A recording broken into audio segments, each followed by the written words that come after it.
Ապարանում վարչապետ Նիկոլ Փաշինյանի քարոզարշավին վարչական ռեսուրսի չարաշահմամբ ուսուցիչների եւ աշակերտների մասնակցության վերաբերյալ դիտորդների եւ լրագրողների արձանագրումներից հետո այդ համայնքում 4 դպրոցի տնօրեն ազատման դիմում է գրել, բայց դրանք դեռ չեն մակագրվել, այսօր տեղեկացրեց վարչապետը։ Նիկոլ Փաշինյանն ասաց, ինքն է տնօրեններին դիմում գրելու առաջարկն արել։ Բայց նաեւ որպեսզի չստացի, որ մենք պահի տակ, էմոցիայի տակ ինչ որ հանկարծ որևէ մեկի նկատմամբ անարդար բառնենք, որովհետև տարբեր մեկնաբանություններ եղան, տարբեր պարզաբանումներ, մենք հիմա ծառայական քննություն կիրականացնենք եւ այնտեղ որտեղ պարզի, որ ապօրինի հրահանգ ա եղել, միանշանակ կազատվենք։ Թե որ գերատեսչություններն են ծառայողական քննություն իրականացնում եւ արդյոք տնօրեններն ինքնուրույն առանց որևէ պաշտոնյայի ցուցումի են գործել, կտա արդյոք ծառայողական քննությունը, նաեւ այս հարցերի պատասխանը Նիկոլ Փաշինյանը չմանրամասնեց։ Մենք ոչ միայն չենք հրահանգ տվել, որպեսզի այդպիսի բաներ լինեն, այլև խստորեն հրահանգել ենք բացառել նման երևույթներ։ Ինքն ասաց ատում է վարչական ռեսուրսը, մինչդեռ 3 ականատես դիտորդական առաքելությունը հայտարարել էր, որ Ապարան համայնքում ՔՊ-ի քարոզարշավին իրենց դիտորդներն արձանագրել են վարչական ռեսուրսի չարաշահման, հանրակրթական ուսումնական հաստատություններում քաղաքական գործունեության արգելքի խախտման եւ քարոզչությանը անչափահասների ներգրավման դեպքեր։ Այնտեղ որտեղ օրենք խախտվել է, կլինի հետևանք։ Պարոն Բեգոյան, արձակուրդում եք։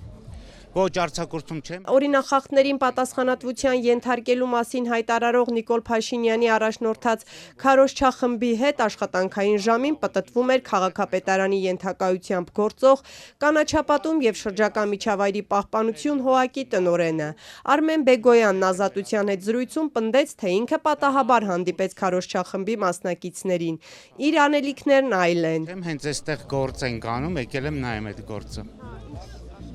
Այս դպրոցում վերակառուցում ենք, կարող եմ ցույց տալ, կարող ենք ինչ տել այնտեղ նկարվել։ Այս պնդումից հետո համայնքային պաշտոնյան ժամեր շարունակ քայլեց քարոզչախմբի հետևից։ Ավելին, այս սրճարանում նաև ծխում էր, չնայած օրենքով սահմանված արգելքին։ Երկու սեղանային կողմ նստած Երևանի քաղաքապետը հրաժարվեց մեկնաբանել իր ենթակայի աշխատանքային ժամին աշխատավայրում չլինելու փաստը։ Քարոզարշավի 7-րդ օրը վարչապետն անցկացնում է Աջափնյակ վարչական շրջանում։ Այստեղ միջև նա կհասներ տեղում կուսակցական երգերով նվագախումբը վարչապետին ծափերով դիմավոր ՔՊ երիտթևն է։ Նիկոլ Փաշինյանին անհամբերությամբ սպասում են այս տղամարդիկ։ Նրանք վարչապետին առաջարկ ունեն լրացնել ընդդիմախոսներին, լրագրողներին։ Նեղսրտած են, ինչպես կարելի է այդքան փնովել վարչապետին։ Մեկ էլ ուզում ենք, որ մեր ղեկավարը, մեր վարչապետը պատժեց սրիկաներին։ Այն մեկը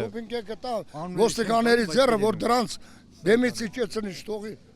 Որ մեծ խոսում են, ամեն մի հատ փողոցային կանգնում, գնահատում, թերա գնահատում, ավել պակաս խոսում։ Նիկոլ Փաշինյանը արդեն բակում է, նրա համակիրները ոգևորված են, պատրաստ են վարչապետի քննադատներին հենց իրենք լռեցնել։ Հալը դու ինձ թույլ տուր սաղին խփեն, շահտաղալ են։ Չի կարելի։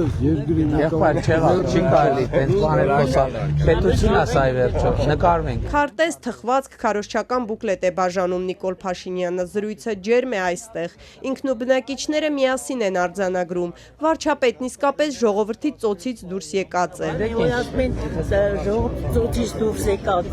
վարչապետ։ Դա հաստատ տենց է։ Աջափնյակում Նիկոլ Փաշինյանի համակիրները զրույցը շարունակում են արդեն վարչապետի բառապաշարով։ Թե ընտրություններին մասնակցող ԲՀԿ-ն, Հայաստան Դաշինքն ու Ուժեղ Հայաստանը 3 գլխանի հրեշներ են։ Քոչարյանը այդ 3 գլխանի հրեշները, որ միացան իրար։ Շնորհակալության խոսքեր ասելուց հետո վարչապետն արդեն ելույթ է ունենում հավաքվածների առջև եւ հերթական անգամ հայտարարում. Մարտի 1-ը բոլոր մանրամասներով բացահայտված է։ Այս ամիս գլխավոր դատախազ Աննա Վարդապետյանը խորհրդարանում պատասխանելով ընդդիմադիր падգամավորի հարցին նշել էր. բացահայտում հասկացությունը ուղիղ կապ ունի մեղադրական վերդիկտի հետ։ Միայն այդ դեպքում դատախազությունը կհամարի գործը բացահայտված, երբ լինի օրինական ուժի մեջ մտած մեղադրական որոշում։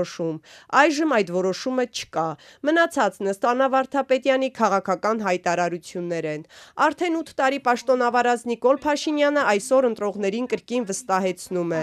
Ռոբերտ Քոչարյանը պետք է նստի, կարճ կոնկրետ, պետք է նստի։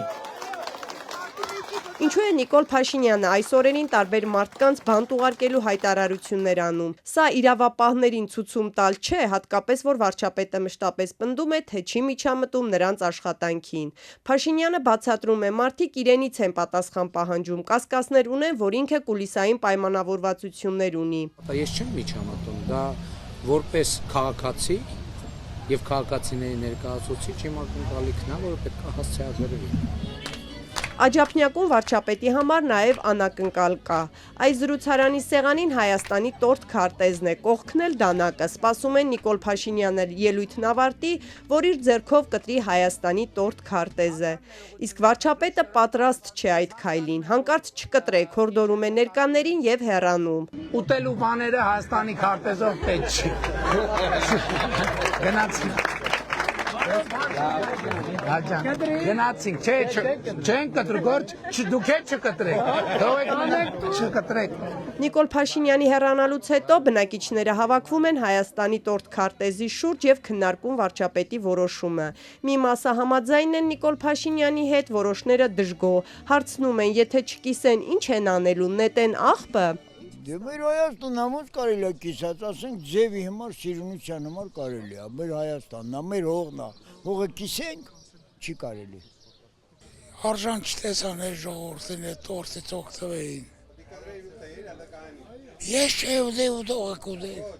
Ես հայրենիքի հողը չեմ ուտում, պաշտպանում ենք։ Հայրենիքի հողը չեն ուտում, պաշտպանում են։ Տարբեր մեկնաբանություններ էր ելնելու ու ավելի շատ դեպի վատը, ես գիտեմ։ Ինչ մեկնաբանություն։ Վատ, որ տեսեք Հայաստանի քարտեզը դրին, Հայաստանը դրին մեջ մասնատեցին։ Դուք 30 տարի խաղաղ չեք ապրել։ Քարոզարշավի այսօրն էլ չանցավ առանց Արցախի մասին Նիկոլ Փաշինյանին ուղղված քննադատությունների եւ մեղադրանքների։